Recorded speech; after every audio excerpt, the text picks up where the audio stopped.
Subhanaka la ilma lana illa ma 'allamtana innaka antal 'alimul hakim.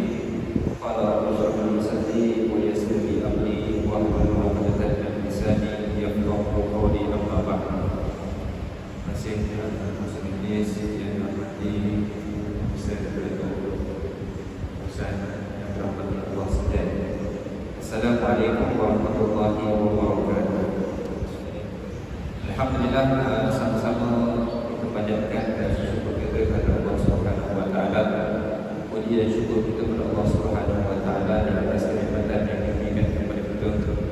Usia yang panjang Allah berikan kepada kita sebab bertemu dengan tahun yang baru.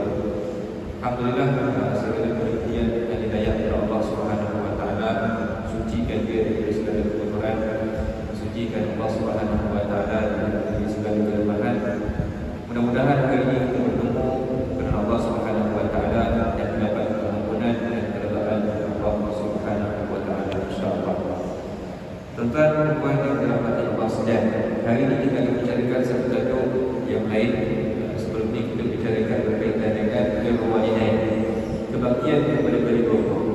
Jadi hari ini kita bicarakan satu tajuk yang saya rasa perlu juga bersesuaian dengan keadaan kita semasa, yaitu berkaitan dengan tazkirah bi awalil amwat, iaitu peringatan berkaitan dengan kematian. Satu kitab yang dibawa atau dikarang oleh Imam Qurtubi rahimahullah ta'ala.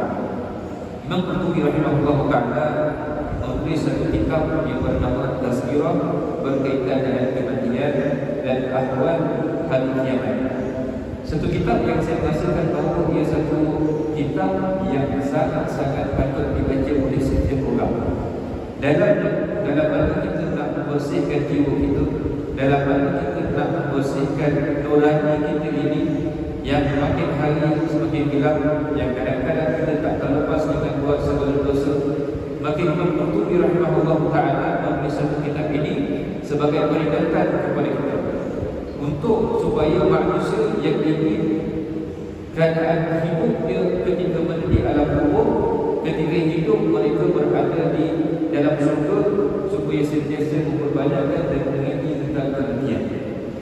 Bila kita ceritakan tentang kematian, tuan-tuan, kita tidak akan terlepas daripada satu yang Allah Subhanahu wa taala mengatakan dalam Al-Quran, kullu nafsin za'iqatul maut. Setiap yang bernyawa, setiap yang bernafas, setiap yang ada roh dalam diri dia pasti akan merasai kepada kematian. Takkan ada seorang pun, tuan, yang hidup di dunia ini yang boleh lari daripada kematian.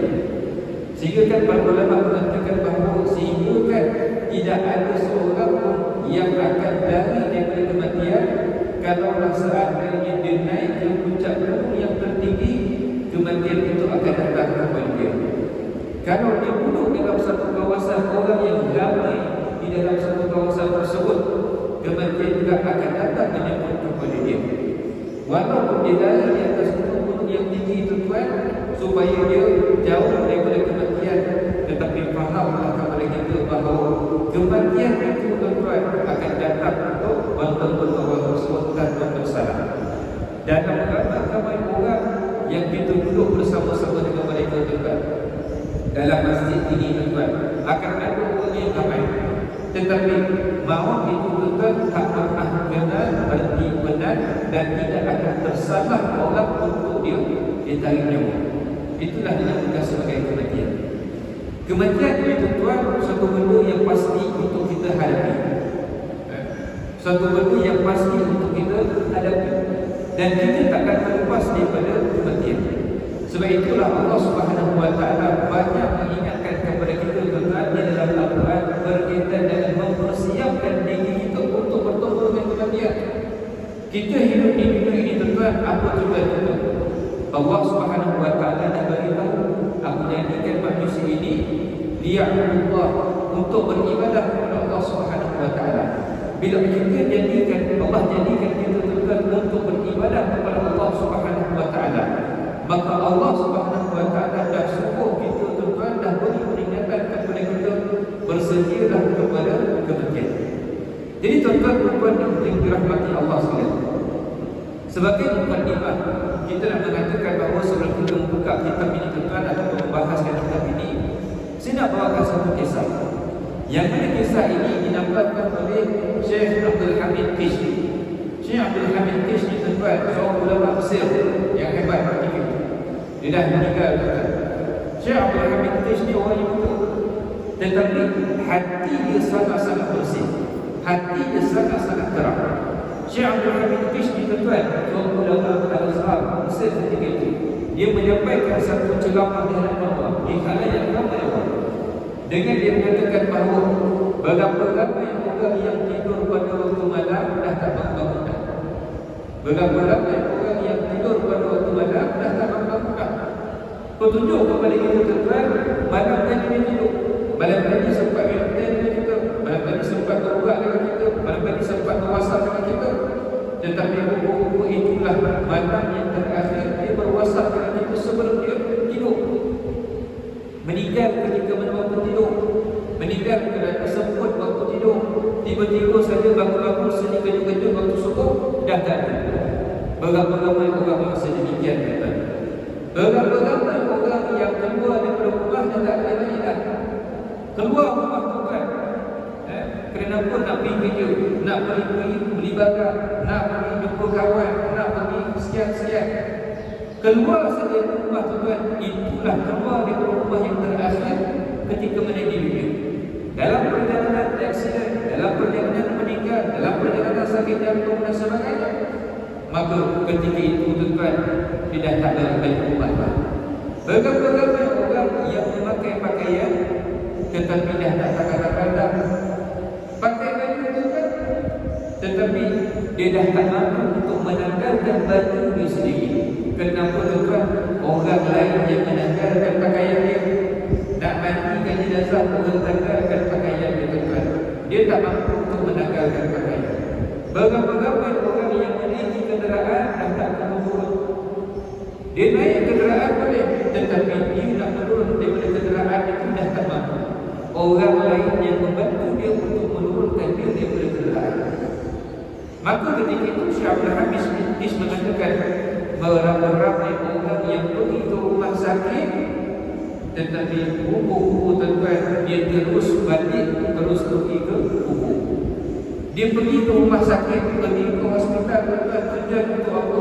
Tujuan untuk berubat, dengan harapan dia balik dari rumah, dia balik dari hospital tersebut, boleh balik ke rumah, boleh minum teh, boleh berbual dengan ahli keluarga dan sebagainya.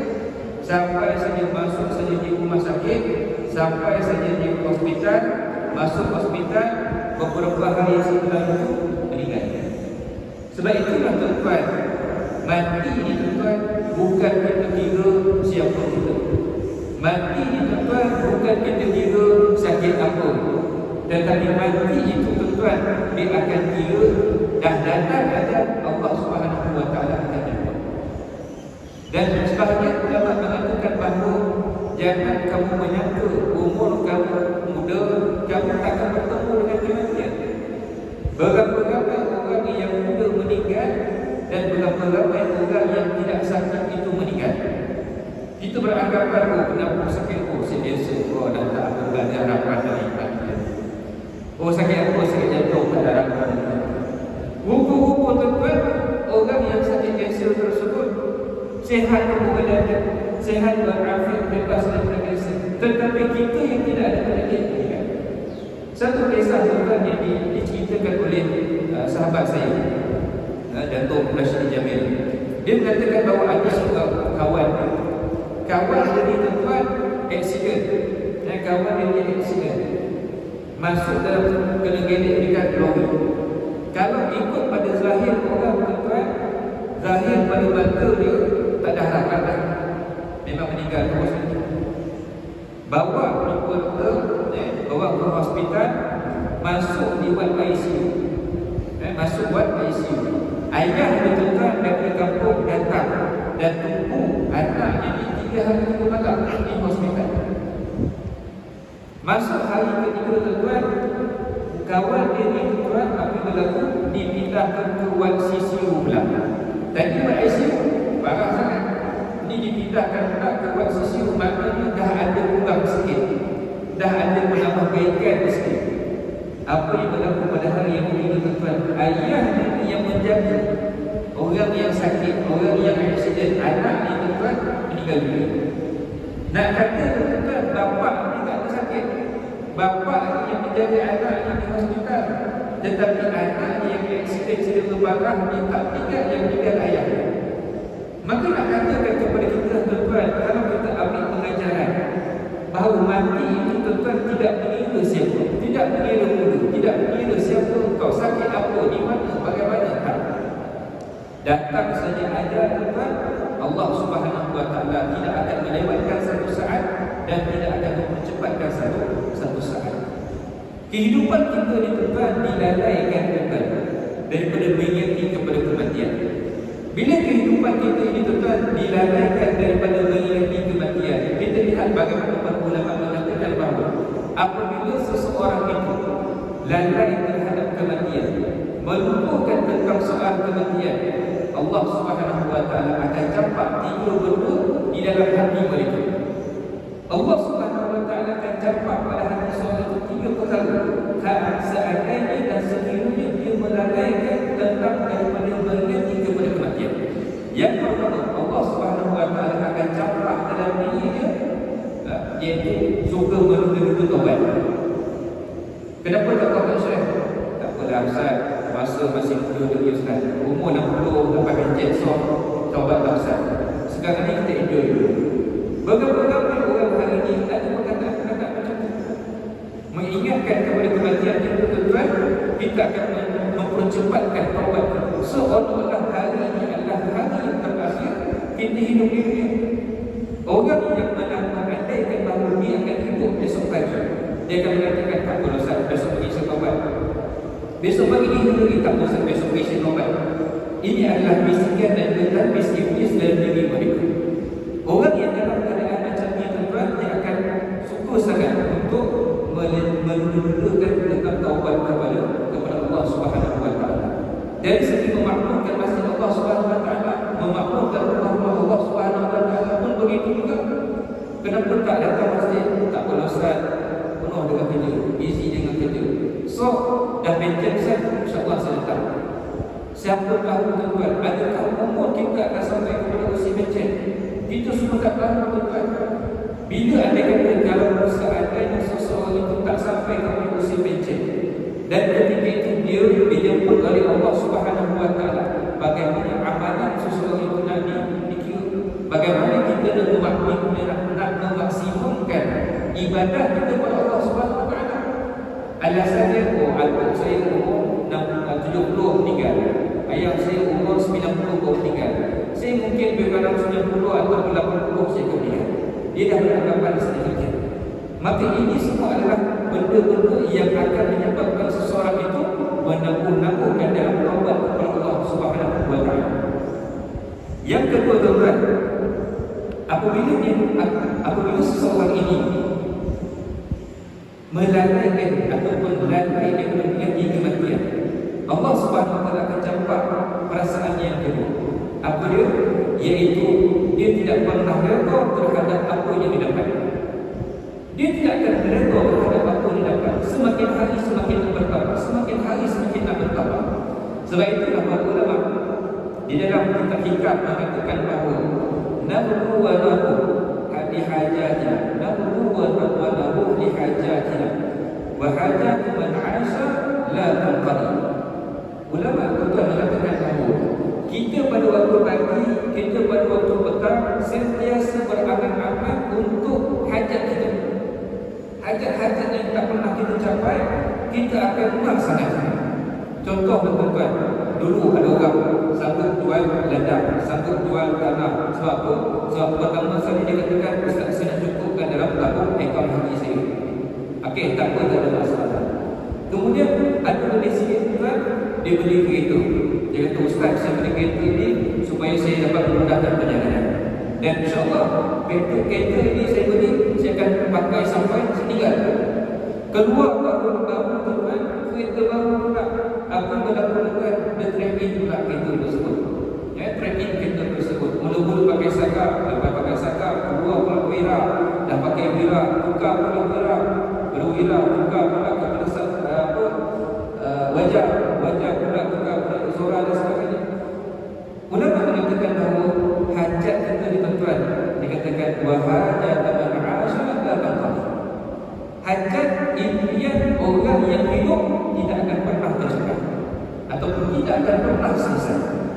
Sebab itulah tuan-tuan, kalau kita lihat bagaimana Imam Qurtubi rahimahullah ta'ala dalam kitab ini, dia membicarakan berkaitan dengan ketika mana Allah Subhanahu wa ta'ala menciptakan Adam alaihissalam, maka malaikat bertanya kepada Allah Subhanahu wa ta'ala, ya Allah, kau jadikan khalifah di atas bumi ini apa? Dan engkau menjanjikan kematian dan engkau akan memberanak binakan mereka. Maka Allah Subhanahu wa ta'ala mengatakan, aku akan menjadikan kepada mereka kematian. Sebab malaikat tanya juga, kalaulah manusia ini hidup di atas dunia berberanak binak daripada zaman Nabi Adam alaihissalam, kalau zaman sekarang tuan-tuan penuh tak dunia penuh. Maka malaikat tanya satu perkataan, bagaimana ya Allah manusia itu hidup? Maka Allah SWT mengatakan, aku akan menjadikan kepada mereka kematian. Malaikat kata, ya Allah, mereka semua akan mati. Bagaimana mereka nak hidup kalau mereka tahu bahawa mereka akan mati? Kita tuan-tuan, kalau orang lah tuan-tuan cakap kita ada penyakit besar, penyakit umum dan sebagainya, doktor kata kepada kita, Cik ada masa lebih kurang dalam 3 bulan saja. Agak-agak tuan-tuan, apa itu terfikir? Takkan fikir dunia tuan-tuan. Serahlah makan, serahlah harta, serahlah harta sebagai tuan-tuan, tuan-tuan tak kenal. Sebab apa?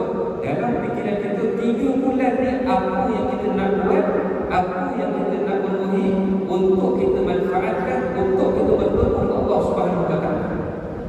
Maka ketika itu malaikat tanya kepada Allah SWT, ya Allah, kalau manusia tahu tentang mati ni Allah, maka mereka akan tinggalkan urusan dunia, mereka tak akan manfaatkan dunia, mereka tak akan memakmurkan dunia.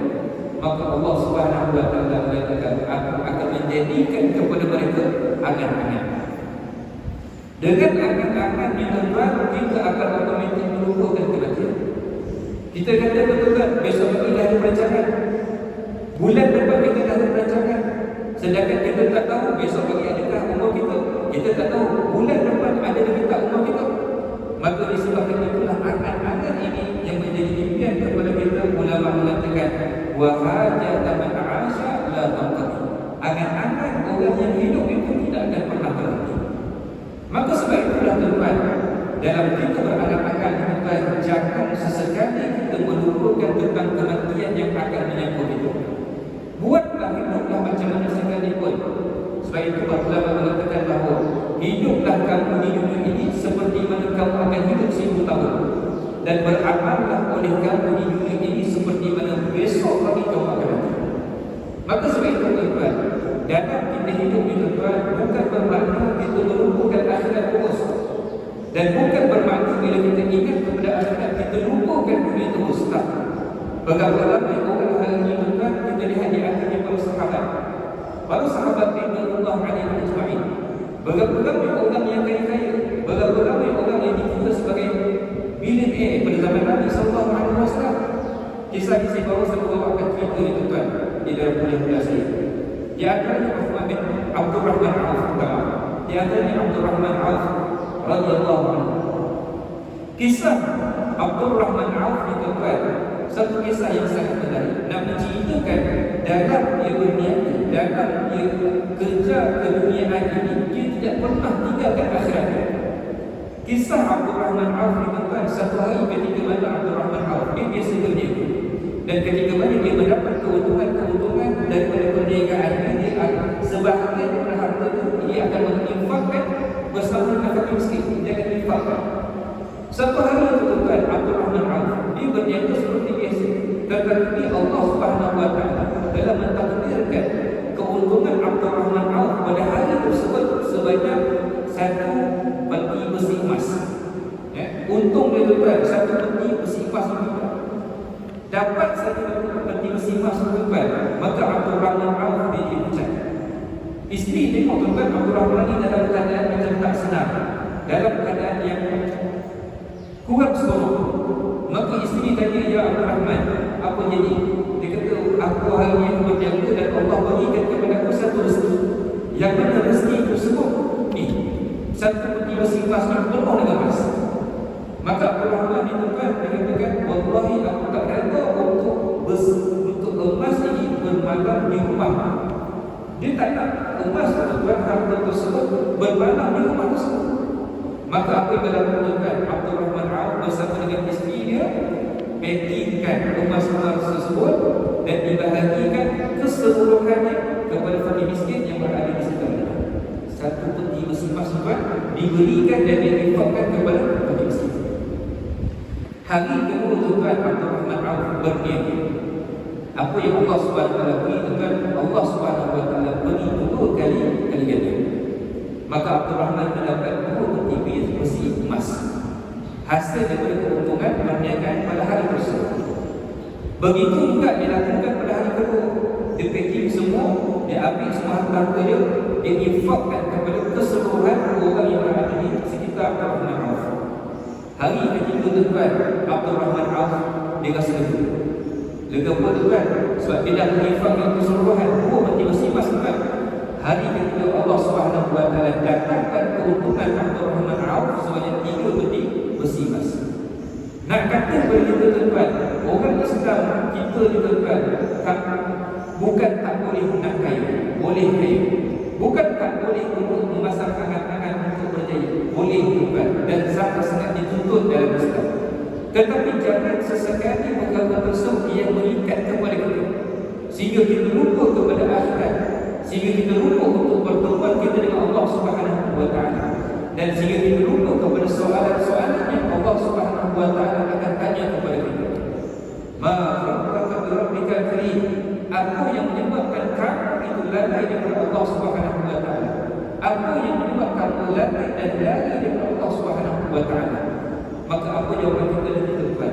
Seandainya ketika mana kita hidup ini, ketika mana kita hidup ini, kita tidak memandang dan tidak memperingati kepada kematian yang akan menyapa kita tuan.